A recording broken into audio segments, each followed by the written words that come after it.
Impeachment-ի մասին, իմ պատասխանը։ Նամակ եմ ստացել, սկզբում ասում էին ուլտիմատում նամակ, պատասխանում եմ հրապարակավ։ Պարլամենտական երկրներում, որտեղ ուժերի հարաբերակցությունը պարբերաբար կարող է փոխվել, impeachment-ը նույնիսկ փոքր սխալի դեպքում վարչապետին անվստահություն հայտնելու իրավական գործիք է։ Այդպիսին է Հայաստանի պարլամենտը, ոչ։ Հայաստանում մեկ մարդու և մեկ խմբակցության բացարձակ իշխանություն է, մեկ մարդու դիկտատուրա քաղաքական մեծամասնություն ՔՊ-ի վրա։ Այսօրվա Հայաստանում impeachment-ի գործընթացը հնարավոր է և պետք է սկսել միայն այն ժամանակ, երբ երկրում կա իրական երկիշխանություն։ Երբ այս իշխանությունը չի տիրապետում իրավիճակին, թելադրողը փողոցն ու ընդդիմությունն են, երբ ուժային կառույցները չեն համարձակվի արյունայողության հրաման կատարել։ Այսօր նման իրավիճակ է։ Ոչ։ Վերջերս ՀՀԿ գործադիր մարմնի անդամ Դավիթ Հարությունյանն էլ էր ասում. Հայաստանում impeachment-ը հնարավոր է միայն այն դեպքում, երբ առկա է հզոր հանրային ճնշում։ Պետք է փորձել նման իրավիճակ ստեղծել։ Այո։ Կամ մեկ այլ մեկնաբանություն։ Փորձառու Դավիթ Հարությունյանը ասում է. Նախաձեռնողները պրիմիտիվ չեն, ճկուն են և իր կարծիքով իրական նպատակը վարչապետի միասնական թեկնածու որոշելն է, առանց որի հնարավոր չէ impeachment սկսել։ Եթե իրոք այդպես է, այդ նպատակով էր պետք նախաձեռնություն քննարկումներ սկսել։ Միասնական թեկնածուն որոշվելու է կամ փողոցում, հզոր ճնշման արդյունքում կամ ընտրություններով։ Քայլերի հերթականությունը խառնելը ավանտյուրա է կամ սադրանք կամ այլ նպատակ է հետապնդում։ Ինչը կարող է լինել նպատակը։ Փորձել շանտաժի ենթարկել Հայաստան խմբակցությանը, կամ ասեք impeachment-ի են գնում երկրորդ նախագահ Ռոբերտ Քոչարյանի թեկնածությամբ, կամ ընդունեք Ռոբերտ Քոչարյանը ձեր թեկնածուն չէ։ Էդգար Ղազարյանը, Նարեկ Մալյանը պարբերաբար երգում են։ Ռոբերտ Քոչարյանը ռեսուրս չունի, ինձ հետաքրքիր է ումից եմ փոխարել այս միտքը, Ռոբերտ Քոչարյանը Հայաստան դաշինքի ղեկավարը չէ։ Ես հստակ հնչեցնում եմ Ռոբերտ Քոչարյանի անունը որպես վարչապետի թեկնածու Հայաստան խմբակցության կողմից, ասում է Էդգար Ղազարյանը։ Էդգար Ղազարյանը հանդիպել է երրորդ նախագահներին Բագրատ Սրբազանին։ Մամուլում Էդգարին հղումով հրապարակում եղավ, որ միայն երկրորդ նախագահը չի ողջունել հենց այսօր impeachment սկսելու գաղափարը։ Հարգելի լրագրողներ, հաշվեք, ես գիտեմ, չգիտեմ նախագահների հետ զրույցների բովանդակությունը։ Երրորդ նախագահը ողջունել է հենց այսօր impeachment սկսելու ծրագիրը։ Թող Էդգարը ասի։ Եթե ասած ողջունել է, ես առաջարկում եմ պատիվ ունեմ խմբակցությանը սկսել թեկնածուի անուն տալ։ Ասում են թող Հայաստան դաշինքը առաջարկի Ռոբերտ Քոչարյանի թեկնածությունը, պատիվ ունեմ է Արթուր Վանեցյանի։ Արթուր Վանեցյանը ինչ կապ ունի պատիվ ունեմ խմբակցության հետ։ Իմ համոզմամբ ստորակետ։ Հայաստան խմբակցության առաջնորդը երկրորդ նախագահն է, պատիվ ունեմինը երրորդ նախագահը։ Ինչու եմ խնդիրն այսպես ձևակերպում։ Հանրապետական մեր գործընկերներից այսօր impeachment սկսելու բազմաձայն հավանություն տվողներ կան։ ՀՀԿ-ում դերակատարում ունեցող հարգելի Արտակ Զաքարյանը ասում է. impeachment-ը հնարավորություն կտա ապագա կառավարությանը չեղարկել այսօրվա իշխանության որոշումները, բացի դրանից ընդդիմադիր թևերին միավորման կտանի։ Հայկ Մամիջանյանը ասում է impeachment-ը հնարավոր է, բայց այս պահին մենք թեկնածու չունենք։ Էդգար Ղազարյանին գնահատում եմ, աշխատասեր է, հումորով, համառ է, հիանալի նմանակումներ է անում։ Բայց չափազանց շատ է խոսում, ինչը լավ հատկություն չէ, համառ սևեռումներ ունի, ինչը ևս լավ տեղ չի տանում։ Բայց երբեմն լկտի անում է ու փորձում շանտաժի ենթարկել։ Տեսեք ինչ է ասում Էդգարը։ 2021-ի օգոստոսի 2-ից բոլոր պատգամավորները անվերապահորեն վստահություն և աջակցություն են հայտնել Նիկոլ Փաշինյանի կառավարությանը։ Նիկոլ Փաշինյանի օրակարգն են սպասարկում։ Ինձ համար ինչ տարբերություն, Արամ Սարգսյան թե նրանցից մեկը։ Եթե չստորագրեն, թող փորձեն հաջորդ ընտրություններում առաջադրվել։ Միայն իրենց բարեկեցության մասին մտածեն, աշխատավարձ ստանան, օգնական ունենան։ Անկեղծ ես չգիտեմ, Էդգարը այսօր կուսակցության անդամ է թե ոչ։ Հիշեցնեմ Էդգարին։ Ես միշտ օգնականներ եմ ունեցել։ Հաստատում եմ, ինքն էլ լավ օգնական էր։ Նարեկ Մալյանին միայն հիշեցնեմ, որ իրեն այդքան ոգևորած 2018-ի ելույթում ես նաև ասել եմ, կուրքեր չեմ ընդունում։ Եվ հետո Էդգարն ու Նարեկն են ինձ պարտադրելու այսօր անել մի բան, ինչին ես չեմ հավատում։ Ում են պարտադրելու։ Ես կճնշեմ այդ պատգամավորին, ասում է Նարեկը։ Դեռ ինչ ճնշի։ Նարեկը հաճախ լկտի անում է, ասում է 2021-ին խաբել են ավանցյուրիստի նման, քվեին կլյանչի տանում, անդիմադիր աֆերիստներ, անբարոյական կեցվածք ունեն։ Սիրով ասեմ, լկտիությամբ Նարեկի հետ կարող են մրցել միայն մի քանի ԿՊԱ-ական պատգամավորներ։ Հարգելի լրագրողներ, թող ձյուն չգա Նարեկ Մալյանի հետ Գարղազարյանի գլխին, թող կանաչ արև ունենան, բայց թող չափերը ճանաչեն, կեղծ օրակարգով հասարակությանը մոլորեցնող ԿՊ-ն հերիք է։ Վերջերս Հանրապետության երրորդ նախագահը ասաց, որ իշխանափոխության ծրագիր ունեն մինչև 26 թվականը։ ՀՀԿ-ն նաև միշտ հայտարարել է, որ ոչ մի ընդդիմադիր ուժ միայնակ իշխանափոխություն չի կարող անել։ Ուրեմն այդ ծրագիրը կներկայացվի, կտեսնենք։ Վստահ եմ, այդ ծրագիրը հենց այսօր իմպիչմենտ սկսելը չէ։ Ինձ համար այս թեման այլևս փակ է, որովհետև Հայաստան դաշինքի եւ երկրորդ նախագահի դեմ կազմակերպած այս արշավը բարոյական չէ։ Իսկ ինչը բարոյական չէ, արդյունավետ չի լինելու։ Շնորհակալ եմ։ Հարցեր չկան։ Ներողություն, հարցեր կան։ Ներեցեք կներկայանաք նոր, հա։ Ներեցեք, ես CVKM-ի հարցերին չեմ պատասխանում։ Հաջորդը։ Հաջորդը։ Դուք իմ իրավունքը մի ճնշեք, դուք իմ իրավունքը, ձեր սահմանները մինչև իմ սահմաններն են։ Ես ամեն տեսում հարցս կտամ, դուք մի պատասխանեք, պարոն Վարդանյան։ Հերթով։ Ես հարցս կտամ, ես դուք մի պատասխանեք, պարոն Վարդանյան։ Ես ավարտեցի ձեր մասով։ Եթե Սերժ Սարգսյանի պատիվ ունեմ առաջարկի դուք կընդունեք եւ մեկ ամիս ժամանակ է մնացել իմպիչմենտի գործունեության համար։ Պատիվ ունեմ, եթե չեմ սխալվում, դուք եք սխալվում, մեկ տարվա նման ժամկետ չկա, պատիվ ունեմ հայտարարել է, որ տեխնացություն ունի։ Խնդրեմ։ Բայց եթե առաջարկը Սերժ Սարգսյանի Եթե ներով չեմ առաջնորդվում։ Եթե իմպիչմենտը կերտ օրակարգի պարոն Վարդանյան, այդ դեպքում Հայաստան դաշինքը ինչու է հայտարարել, որ 8 ստորագրության պարագայում 28 ստորագրություն կապահովի։ Ինչու է պատրաստվում Հայաստան դաշինքը կերտ։ Ես կարծում եմ կերտ օրակարգ չեմ ասել, ես ասել եմ իմպիչմենտը իրավական գործիք է, բայց այդ սկսելու համար կարդացեք ինչի անհրաժեշտ Հայաստան դաշինքի հայտարարությունը։ Հաջորդը։ Ասացի ԿՊ-ն հերիք է դրա համար։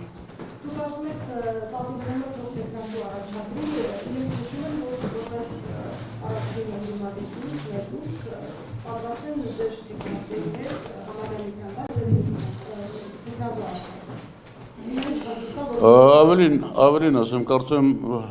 պարոն Մամեջյանն ասել է, որ եթե Հայաստան դաշինքը առաջադրի Ռոբերտ Քոչարյանի տեխնոլոգիան են կմիանան։ Տեսեք, հարգելի լրագրողներ, ինչ ասել Ռոբերտ Քոչարյանը։ Ասել է առաջիկա լուրջ գործընթացներին, փողոցային շարժում, արտահերթ կամ հերթական ընտրություններ, մասնակցելու ենք, ծանրակշիռ մասնակցություն ենք ունենալու։ Ուրեմն կարող եք այս ասածից ենթադրել, որ Ռոբերտ Քոչարյանը հենց այսօր իմպիչմենտ սկսելը լուրջ գործընթաց չի համարում։ Պարոն Վարդանյան, բայց հայտարարության տեսնում եք Հայաստան Հանրապետության նաև ձեր խոսքում ասացիք, որ թիրախավորում է եւ Հայաստան Հանրապետությունը եւ Ռոբերտ Քոչարյանը։ Այսինքն եւ ակնհայտ է, որ երկրորդ նախագահի հիմնադիրների կողմից է սպառնում, ձեր խոսքում եք կար։ Նպատակը ո՞րն է քաղաքական հետագա հեռանկարը կասեցնել եւ Հայաստան Հանրապետության եւ Ռոբերտ Քոչարյանի հնարավոր առաջադրումների, այսինքն թիրախավորման նպատակը ո՞րն է։ Ես կդժվարանամ ասել, Եթե դուք հետևում եք եւ մեր ԶԼՄ-ներին եւ որոշակի կողմնորոշում ունեցող ԶԼՄ-ներին, կտեսնեք, թե ովքեր են այս օրակարգը անընդհատ փորձում առաջ տանել։ Երեք շատ լավ ձևակերպում էր տվել պարոն Ռուստամյանը, որ սա ավելի շատ ընդդիմադիր դաշտում տեղավորվելու խնդիր է, քան թե իշխանության դեմ պայքար։ Բայց գիտեք, եթե նայենք վերջին շրջանի, ես թողնում եմ եւ ՔՊ-ի տեղում, գիտեք ինչպես է վերաբերվում երկրորդ նախագահին, թողնում եմ հանրապետական կուսակցությանը վերջերս երրորդ նախագահ ասել, որ թշնամություն չունի, բայց նաեւ արտախորհրդարանական բազմաթիվ ուժերի կարծես թե հիմնական թիրախը դարձել է այսօր Ռոբերտ Քոչարյանը, եւ դա վատ չէ։ Ում են թիրախավորում, ում են փորձում ազդեցությունը նվազեցնել, ով որ ուժեղ է։ Եվ ես վստահ եմ, որ այս հարցակումներ չասեմ, բայց այս վայնացումները միայն ուժեղացնում են Քոչարյանի դիրքերը։ Տեղը լայն է, բայց չգիտես ինչու ամեն մեկը փորձում է ուրիշի հաշվին այդ տեղը լայնացնել, երբ որ ամեն մեկը, ես կարծում եմ, պիտի աշխատի իր վարկանիշը բարձրացնել, իր ազդեցությունը մեծացնել։ Պարոն Վարդանյան, ասում եք Սերժ Սարգսյանի գլխավորությամբ այդ թիրախավորումը պարոն Քոչարյանի կա։ Ես դեռ կարծեմ վարտեցի եւ ես նման բան չեմ ասել։ Համեցեք։ Ընտրեմ։ Պարոն Վարդանյան, նախ թիրախավորման հետ կապված, օրինակ պատիվ ունեմ մի խմբակցության ղեկավարը հայտարարում, ասում է տարիներ շարունակ Քոչարյանի համակիրներ ներկայացողները քննադատել են, արշավ են կազմակերպել Սերժ Սարգսյանի դեմ եւ տարապուսած էր հանրապետականում, ասում են Քոչարյանը մի քայլ չի արել անգամ, որ զսպի նրան։ Նախ այս մասով ինչ կասեք, ինչու՞ չեք զսպել անձանց, որոնք ներկայացել են ձեր քննարկիչներ։ Հասկացա։ Եվ մյուս հարցը, արդյոք տեղի ունեցել Ռոբերտ Քոչարյանի եւ Ռուսաստանի նախագահի միջև հանդիպում, թե ոչ Մոսկվայում։ Նախ ասեմ, որ այդ հաստատումը, այդ ասածը պարոն Մամեջյանն է ասել, համաձայն չեմ, այդպես չէ եւ դրա փաստերը ես ունեմ, չմանրամասնեմ։ Ի վերջո նաեւ ակնհայտ է, որ այս ներքին խզումը կամ այսպես ասած ձեր ձևակերպումներով սկսվեց, հատկապես սկսվեց երկրորդ նախագահի վերջին մեծ ասուլիսից հետո։ Բայց Ռոբերտ Քոչարյանը Ռոբերտյանի հանդեպ նման վերաբերմունք եղել է տարիներ շարունակ, երկար տարիներ։ Այստեղ մեկը մյուսին մեղադրել է, ես արդար եւ ազնիվ չեմ համարում, յուրաքանչյուր ուժի շուրջ կան համակիրներ եւ այդ համակիրները ամեն մեկ անհատականություններ, անհատներ են, փակել բոլորի բերանը ճիշտ չէ եւ արդար չէ, ամեն մեկ իր տեսակետն է հայտնում, բայց հատկապես կրկնում եմ երկրորդ նախագահի մեկ ասուլիսից հետո Քոչարյանի հանդեպ ճնշումներ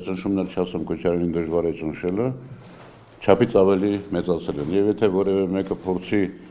իսկապես մոնիտորինգ անել, կտեսնենք, որ այդ օրվանից սկսվեց այս ամբողջ պատմությունը, բայց դա երկրորդական է, ամենահիմնականն այն է, որ տեսեք, ի վերջո ինչու առաջացավ տարանջատման այդ գաղափարախոսությունը, որտեղ ականայդ դարձավ գոնե ինձ համար, ես ասացի այդ մասին, որ եթե հնարավոր չէ լիարժեք համախմբվել, ուրեմն ճիշտը տարանջատվելն է եւ ամեն մեկ իր կարողացածի, իմացածի, պատկերացրածի ձևով շարունակել պայքար այս չարիք իշխանության դեմ։ Իսկ եթե ավելի անկեղծ ասեմ, այդ տարանջատումը նոր չէ։ Նախկին իշխանության տարանջատումը Ռոբերտ Քոչարյանից սկսվել է դեռևս 2008 թվականից հետո։ Հանգիստ։ Երկրորդ հարցը հանդիպում եղել է, թե չէ, երկրորդ հարցը եւ ես իմ հարցը կձեռնեմ։ Մամուլում հրապարակում է եղել, որ նման հանդիպում տեղի է ունեցել, դա չի հերքվել, չի հաստատվել, այդքանը։ Այսպես անորոշ ինչու եք պահում, ասեք, կամ հանդիպել են, կամ չեն հանդիպել։ Բայց ես ասում եմ այն ինչ գիտեմ, չէ՞։ Իմ չիմացածի մասին ես երբեք չեմ ասում։ Իսկ չեք լսում ախր, իմ չիմացածի մասին ես երբեք չեմ ասում։ Իսկ իմ իմացածի մասին երբեմն չեմ ասում։ Այսինքն գիտեք չեք ասում, պարոն Վարդանյան։ Հայաստան դաշինքը ունի հայտարարություն։ Մարդիկ նամակով դիմել են ինձ եւ վերնագիրն էսպես է իմ պատասխանը Աղվան Վարդանյանը իմպիչմենտի մասին։ Հանգիստ տարանջատումը այդուհանդերձ թուլացնում է ընդդիմադիրներին եւ ավելի դժվար կլինի հաջողության հասնել եւ ստացվում է այնպես որ փաստորեն դու գնում եք հերթական ընտրությունների արտահերթը բացառում եք։ Նորից եմ կրկնում Ռոբերտ Քոչարյանի երկրորդ նախագահի ասածը հստակ բոլոր լուրջ գործընթացներում արտահերթ հերթական փողոցային շարժում Ռոբերտ Քոչարյանը Հայաստան դաշինք ունենալ է ծանրակշիռ ներկայություն։ Բայց եկեք արձանագրենք։ Եթե բազմաթիվ փորձերը, բազմաթիվ քննարկումները լիարժեք համախմբվելու հնարավորություն չեն տվել, չի երևում այդ հնարավորությունը այսօր, ուրեմն մնում է մի հատ ճիշտ ճանապարհը։ Ամեն մեկը իրենից իսկապես ազդեցիկ ծանրակշիռ ուժ ներկայացնողները աշխատեն այսօր իրենց վարկանիշը բարձրացնելու համար, որպեսզի հետագայում յուրաքանչյուրը, ես տեսեք, մի բան էլ ձեզ ասեմ իմ անձնական կարծիքը, ես խորապես համոզված եմ, որ այս իշխանությունը երկար կյանք չի ունենալու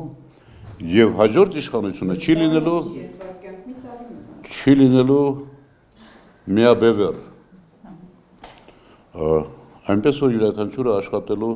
տեղ ունի։ Պարոն Վարդանյան, մի հարց ես տամ, տեսեք, դուք ասում եք, որ այս պահին իմպիչմենտի գործընթացը լուրջ չի համարում երկրորդ նախագահն եւ նույն ժամանակ ասում եք, որ մենք ծանրակշիռ ներկայացում պատրաստ ենք ապահովել ցանկացած գործընթացի։ Դուք համարում եք, որ հերթական Հայաստանում որևէ ընտրությամբ իշխանություն փոխվել է, եթե այդ դեպքում ինչու ինքներդ չեք նախաձեռնում, ասենք փողոցային պայքար։ Տեսեք, ժողովուրդ ջան, այս ընթացքում առնվազն 3 խոշոր փողոցային շարժում է եղել։ Եթե հիշում եք, առաջինը հայրենիքի փրկության շարժումն էր։ Հայրենիության փրկության շարժումը համակարգում էր մեր խմբակցությունից Իշխան Սաղաթելյանը։ Վազգեն Մանուկյանը թեկնածուներ, առաջնորդներ, շարժումը համակարգում էր Իշխան Սաղաթելյանը, շարժման համակարգմանը մասնակցում էին երկրորդ նախագահը, երրորդ նախագահը, Վազգեն Մանուկյանը, Արթուր Վանեցյանը, Գագիկ Ծառուկյանը, 6 հոգի հիշում եք։ Հայաստան դաշինքի դերակատարությունը այդտեղ երկրորդ խոշոր շարժումը, դիմադրության շարժումը դարձյալ համակարգում էր Իշխան Սաղաթելյանը, Հայաստան դաշինքը եւ երրորդ սրբազան շարժումը արդեն իհարկե սրբազաններ առաջնորդը, սրբազաններ սկսել, բայց էլի Հայաստան դաշինք այդտեղ ուներ առանցքային դերակատարություն։ Ի վերջո հիշեք նաեւ այսպիսի արտահայտություն կար, չէ՞։ Մաշեցնելու ենք մինչև քոքը։ Հիմա նայեք այսօրվա այս տղայի վարկանիշը եւ կարծես թե մաշեցնելը հաջողվել է բավականին։ Մենք միայնակ չենք կարել դա։ Հանրապետական կուսակցությունը բոլոր այդ շարժումների ժամանակ աջակցել է, մասնակցել է, այնպես որ կարծում եմ, որ դրա պատասխանը կա։ Հայաստան դաշինքի մասին ենք խոսում եւ ապագայի մասին էլ ասվել է բոլոր հնարավոր պարագաներում, այդ թվում փողոցային շարժման։ Պարոն Վարդանյան, չեք համարում, որ ինքներդ մաշվեցիք։ Հայաստան դաշինքը տեխնացու չունի։ Խնդիրը ինչու՞մ է, որ տեխնացուի շուշնախ համաձայնության չեն գալի։ Ես իմ խոսքի մեջ ասացի, չէ՞։ Եթե չի առաջացնում տեխնացու նշանակում է, որ վստահ չի իր առաջնորդի հաղթանակի վերաբերյալ, այլ թվում որ քպականները ոչ միայն իրեն չեն ունի, այլ նաև հանրային վստահություն չունի եւ ներողություն եմ խնդրում, բայց դուք սխալ հետևություններ եք անում։ Հիմա եկեք այսպես պատկերացնենք, մենք ինչ ենք ասել ենք թող լինի այդ 36-ը, 36 ստորագրությունը, ում անուն ուզում եք բերեք, մենք միանում ենք։ Հիմա ձեր կարծիքով ում անունը որ բերեն այդ համախմբումը, այդ շարժումը, այդ փողոցային բանը լինելու է։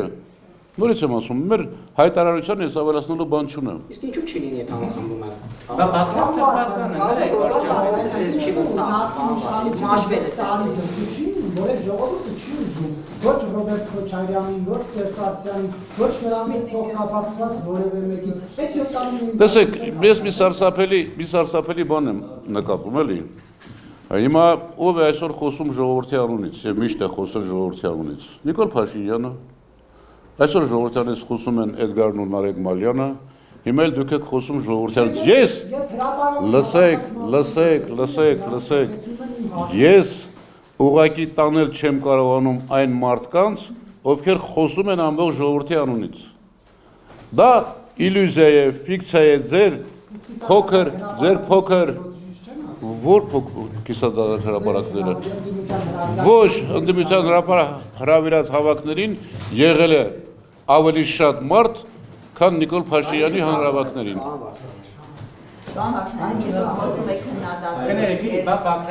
Վարչապետի թեկնածու Այո։ Փոխվեց այն, որ Սրբազանը իրավական խոչընդոտներում է։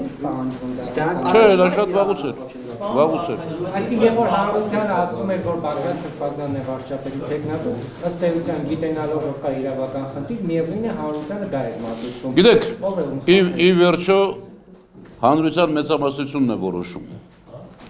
Ես շատ վստահ չեմ, որ 2018 թվականին, եթե հանրությունը այդքան համախմբված կամ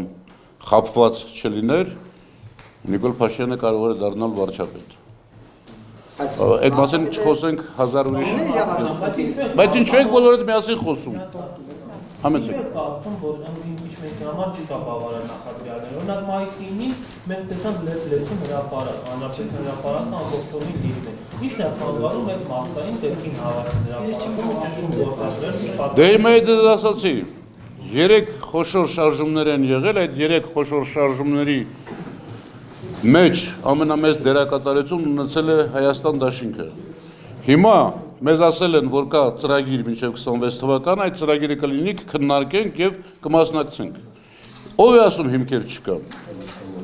Մեր խմբակցության հայտարարության մեջ հստակ գրված է առաջի կարծեմ պարբերությունում, որ Նիկոլ Փաշինյանին անվստահություն իմպիչմենտ հայտնելու իրավական, քաղաքական, ծանրակշիռ հիմքերը առկա են։ Նախադրյալները ասում են ժողովուրդը պետք է, բայց ժողովուրդը գուցե հավաքվում է,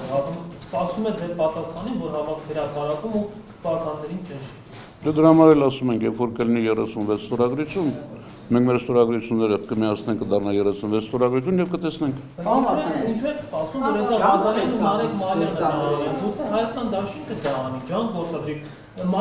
Նորից պիտի կրկնեմ իմ ամբողջ գրավոր խոսքը։ Նորից կարդացեք, հետևություններ կանեք։ Ինչու՞ կապովեցին այդ հանրահավաքները, այդ շարժումները, որովհետեւ միգուցե դուք եք մաշվել, բան վարդան, ձեռնեցիներ են մաշվել։ Կամ այդ ընթացքում մաշվել։ Նախ սովորեք։ Կա գուցե բառ եւ կա միգուցե բառ։ Գրափարում գուցե նշանակում է հնարավոր է լինի, միգուցե նշանակում է հնարավոր չէ չլինի։ Սա ինձ թող խնդրում եմ ճիշտ օգտագործեք, սա իբրև խորհուրդ ձեզ բանասերի կողմից։ Կա այստեղ մի խնդիր։ Այս իշխանության բնույթը, տեսակը, իմ խոսքի մեջ ես էլ ասացի, չէ՞, ինչպիսի իշխանություն մենք ունենք։ Գիտեք փողոցային շարժման ճնշման բոլոր դեպքերը, գիտեք ուժային կառույցների, բոլոր ուժային կառույցների ենթակայությունը ստրկական մեկ մարդու։ Ինչու հնարավոր եղավ 18 թվականին ժողովրդային ավելի սրբազան շարժումից փոքր ճնշման դեպքում իշխանափոխություն, որովհետև իշխանությունը պատրաստ չէր գնալ այնպիսի քայլերի, ինչպիսին պատրաստ է իշխանությունը պահելու համար այս իշխանությունը։ Սրանց հեռացնելու համար շատ ավելի մեծ ճնշում եւ շատ ավելի մեծ շարժում է անհրաժեշտ։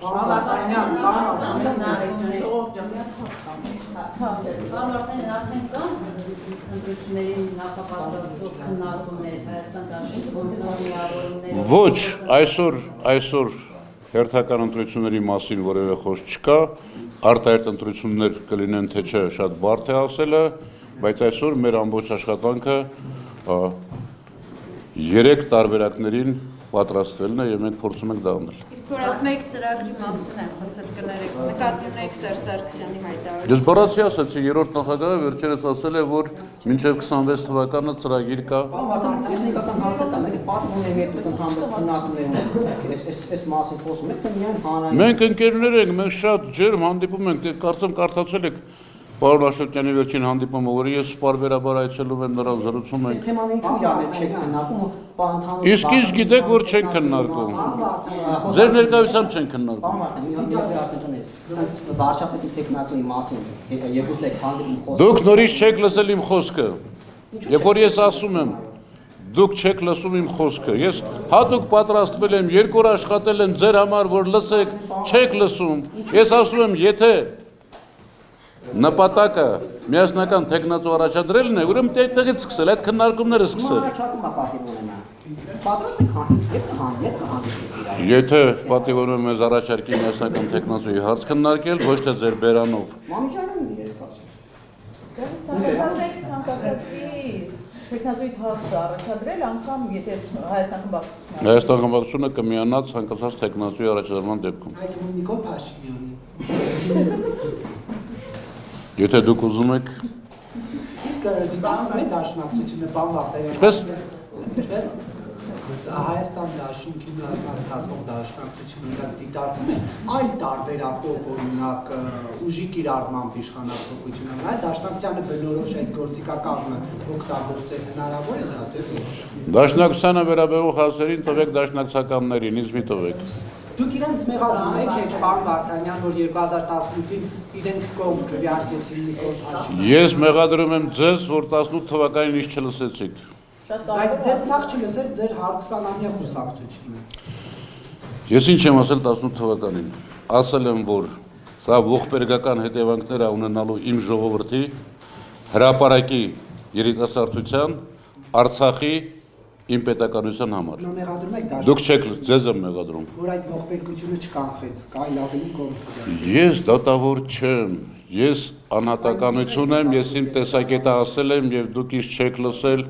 ինչ ասում։ Լավ չեք արել, լավ չեք արել։ Պարոն Վարդան, այս ընդդիմության ներսում եղած քննադատությունը իշխանությունն ասում է ընդդիմության տեղի համար է, բայց ենթադրենք այնպես է ստացվում, որ